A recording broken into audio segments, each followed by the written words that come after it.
What you see behind me is one of the most heavily guarded and largest prisons in the world. Built in El Salvador, this mega facility was designed to hold up to 40,000 inmates linked to some of the country's most feared gangs. The people held here have been accused or convicted of extremely serious crimes. Many are former members of groups like MS-13 and Barrio 18, organizations that terrorized neighborhoods for years. In this documentary, the goal is not to glorify them, but to understand how a small country of about 6 million people reached the point of building a prison like this, and what this means for human rights, justice, and public safety. Completed in 2022, the complex consists of 8 massive modules spread across roughly 410 acres of land. Each pair of modules is encircled by double walls about 3 meters high, topped with razor wire, while the outer perimeter is guarded by a 9-meter wall and a powerful electric fence. 19 watchtowers and hundreds of soldiers keep watch around the clock. Signal jammers block communications in a wide radius, trying to prevent any contact with the outside world. To get inside, even as invited media, security is extremely strict. Cameras and microphones are allowed, but personal belongings are left behind. High-capacity scanners and detailed searches are used to ensure that no weapons, SIM cards, or other contraband enter with new inmates. Even officers often wear masks to protect their identities, because gangs can still have influence outside.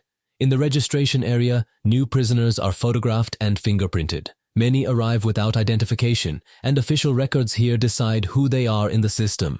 Once processed, inmates lose the right to family visits. This also means that in some cases, relatives outside may not know whether their loved one is here or even still alive, especially when arrests happened during the massive crackdown.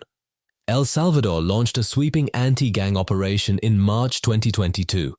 In just over a year, more than 70,000 people were detained, a number equal to around 2% of the country's adult population. Human rights organizations warn that some innocent people may have been arrested during this campaign. For them, images like the ones in this documentary might be the only way their families realize where they are. As we step into the modules, we are surrounded by thousands of inmates. Everyone wears the same white uniform, shirts, shorts, and slippers, symbolizing that individual identity has been stripped away. Each module has dozens of cells, often holding between 80 and more than 100 people in a very limited space. There is almost no personal area, and life is reduced to routine, confinement, and constant surveillance.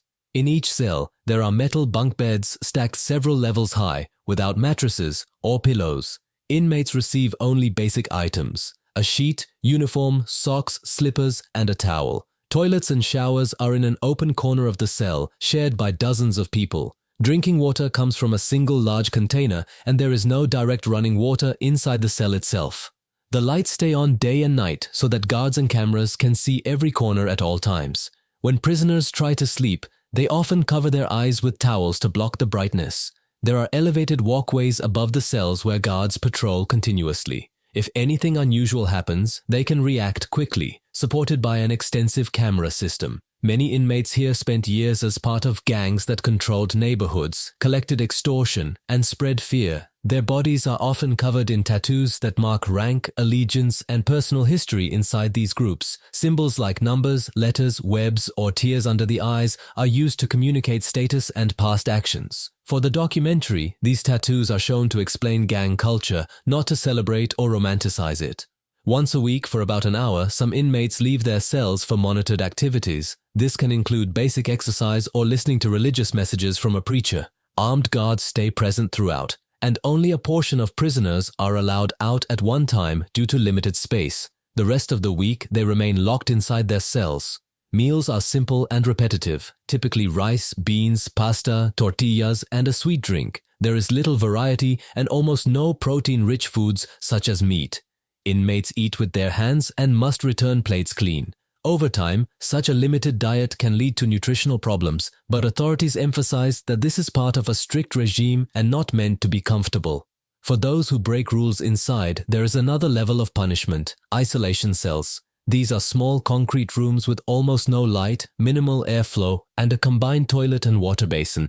Prisoners can be kept here for days or weeks, losing all sense of time. Officials say such extreme measures are necessary for inmates who previously treated human life as disposable, but critics see this as psychological pressure that can break anyone. In this documentary, we meet one inmate known by the nickname Psycho, a man who says he began committing crimes when he was still a child. He describes growing up without a father, searching for guidance on the streets, and eventually finding it in gang life.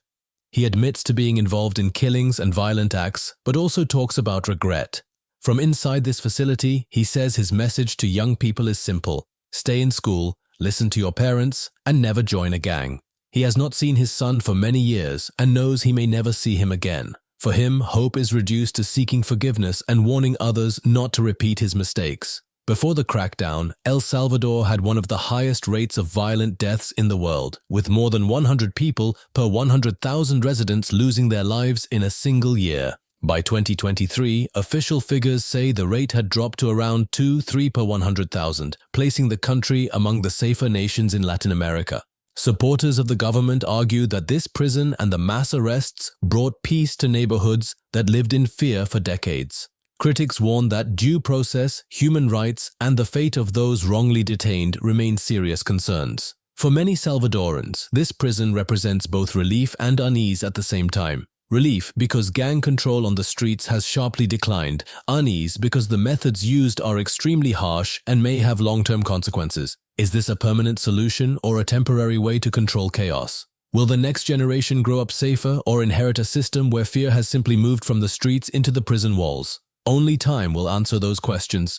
Until then, the world continues to watch El Salvador's experiment with extreme security and the lives of tens of thousands of people now locked behind these walls.